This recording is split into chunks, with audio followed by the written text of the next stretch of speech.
Well, this is Blackie, everybody. He's my biggest male. This is the Lion King here. He's taking over my bench, going to catch some Z's. It's dry. This is after that last coat of brown. It's getting there. It's a light tan. It looks a little yellow in the camera, but it's not quite as yellow as it looks in the camera. But it's still too light. Let me get the body.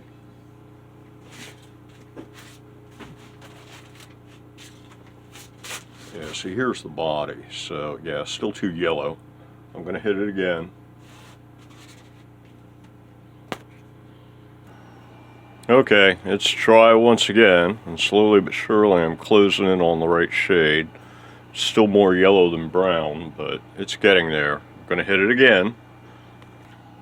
Well, it dried again, and I actually put a few more drops of brown in the dye to darken it up a bit, and then I hit it up once again, and I just finished doing that, and it needs to dry again. So first time it's actually starting to look brown instead of yellow, so this might do it. I'll let this dry. Okay, here's where we're at, and I'm kind of afraid to go any further, to tell you the truth. I'm thinking maybe I ought to hold there.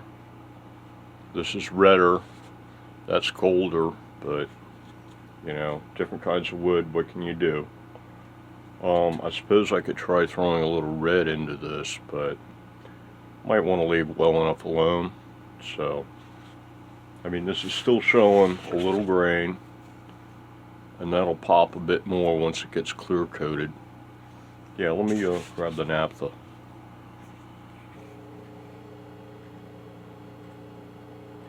Okay, that's what it's going to look like once it's clear coated. Let me hit it with the naphtha. So, yeah, I'm going to hold there, and it's ready for clear coat. Okay, here it is, restained with the first coat of shellac on it.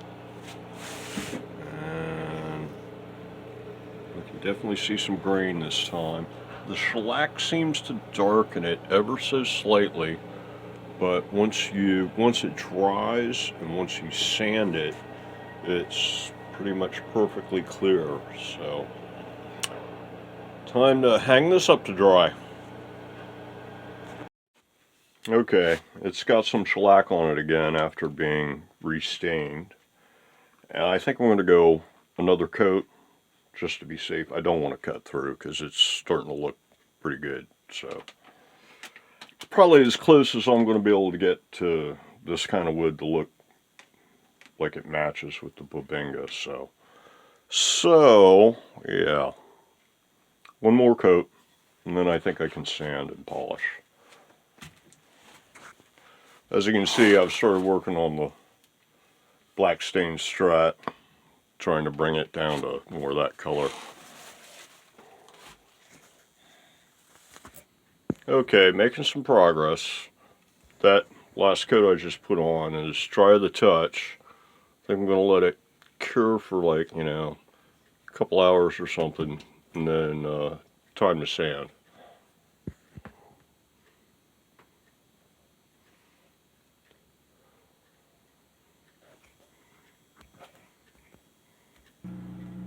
Okay, this had a couple hours to cure, and when you press on it hard, it no longer leaves a slight fingerprint the way it used to.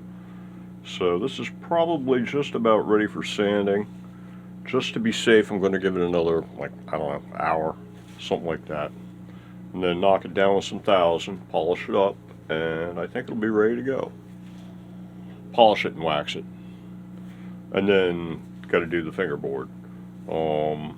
Little lacquer thinner to clean off the shellac that spilled over the edge. Since I didn't tape it up, and it looks like this board has already been.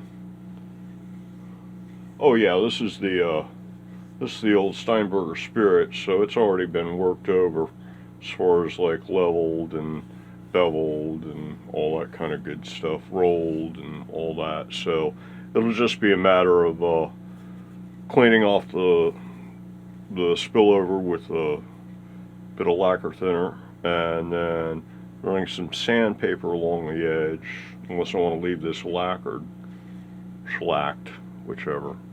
But I think I'll go ahead and sand the edge back so that it can be oiled and do it that way, and then oil up the whole thing. So yeah, give a little more drying time just to be safe. I don't want to start cutting into it with the sandpaper and then find out it's still gooey underneath or something, or soft or something like that. So better safe than sorry. Okay, at long last, there it is, all dried and sanded. In order to speed things up a little bit, I use 800 instead of 1000 grit to knock it down. It should be ready to polish now, and it's plenty smooth enough for playing. Definitely nice and smooth. So once again, not absolutely glass level as far as like the surface goes, but definitely close enough.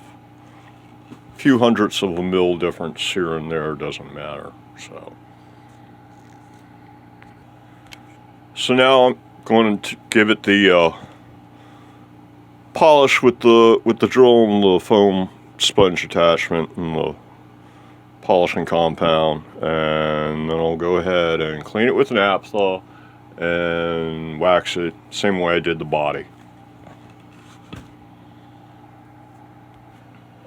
Yeah, so I'm polishing now, and this is the phase where you can first see how your clear coat's going to turn out. And this is looking, oh my God, beautiful. Oh my God, beautiful.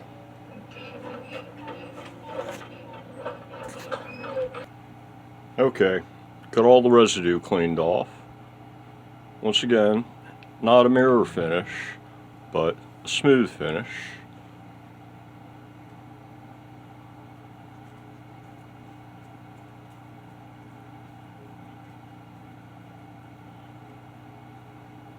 But actually, it looks a lot rougher than it feels. Trust me. It'll look a lot smoother once I put some wax on it. That's next. So, this isn't going to take very long. There's not a whole lot here to be waxed.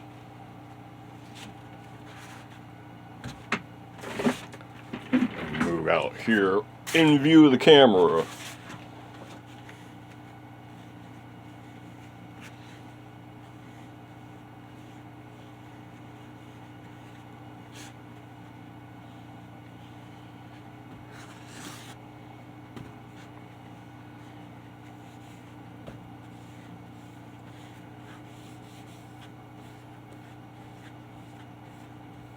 So, wax it up.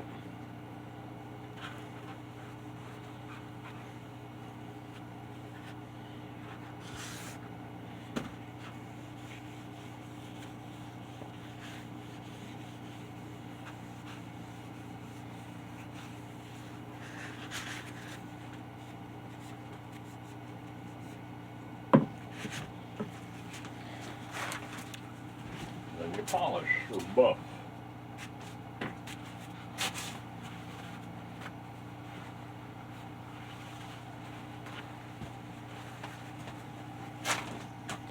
This stuff, apparently it's a combination of carnauba, beeswax, and paraffin wax.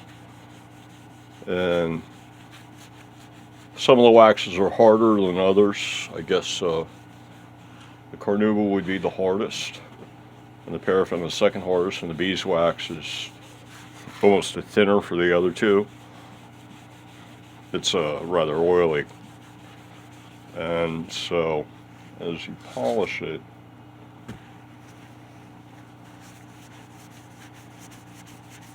it tends to burnish in the heavier waxes. And it all kind of sort of melts together, I guess you might say.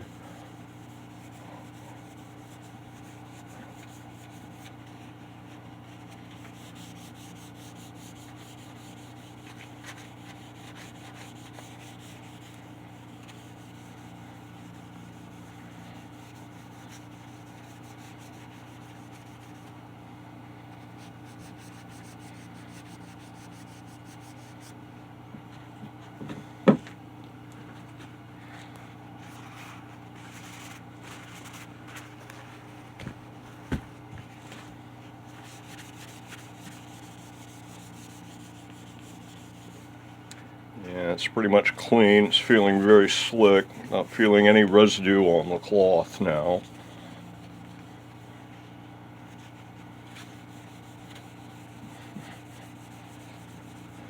Just got to get the heel.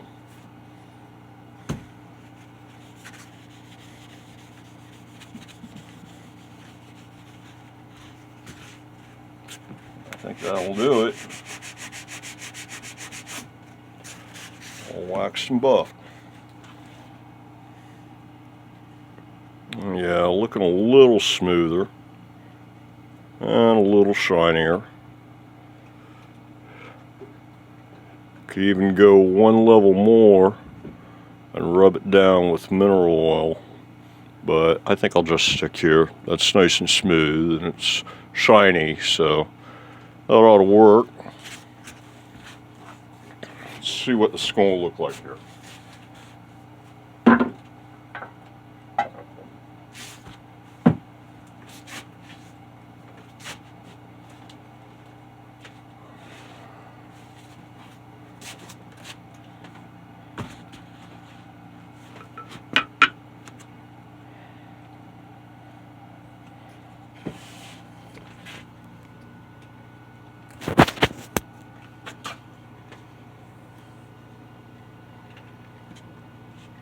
Right about like that. That's a little redder and that's a little yellower, but I suppose it'll work. Each piece by itself is really rather nice looking, so hopefully it'll be two great tastes that taste great together, so to speak. I guess it won't look bad.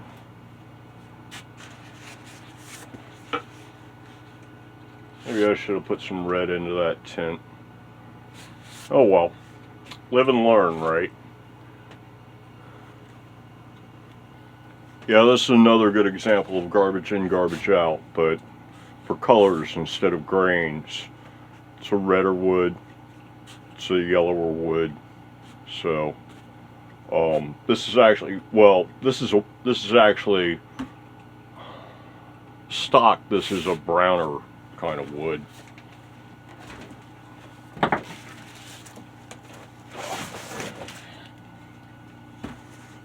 Whereas this is a guitar neck, which is more or less your standard maple stuff.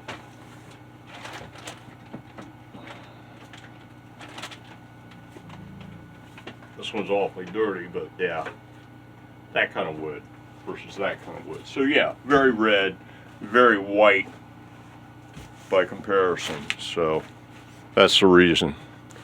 Even yeah, I probably should have used some. I probably should have done a little red in order to try to better color match these two. So, but yeah, lesson learned. To tell you the truth, I really hate trying to color match things. I found it to be very frustrating, especially if it's like, yeah, it can be frustrating unless you're trying to reproduce a known formula for that. You know what wood. You know that if you use this kind of wood and that kind of dye at this kind of strength and this many coats, you get this color. And other than that, it's a real pain. So these days, I'm just going for trying to make each piece of wood look as good as I can make it look. And perfect example.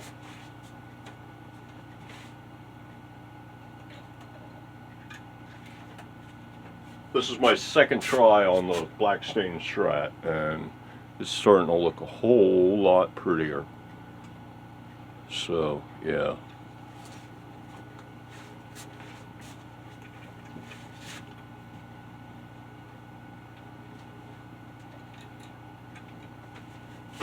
The whole pain of color matching is the reason why I don't do like sports team themed guitars anymore.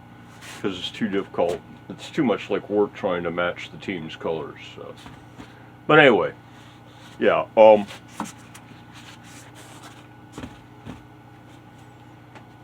If you want to make your life easy, build it all out of the same kind of wood, and then you don't have to worry about color matching. Well, at this point, I think it's out of the paint shop and ready for reassembly. So that sounds like a good point to end this particular episode. And in the next video, I've still got to do that. I guess in the next video, I'll be cleaning up the fingerboard before I put the neck back on the body and stuff like that, before I begin assembly. So until the next one, everybody, have a good one.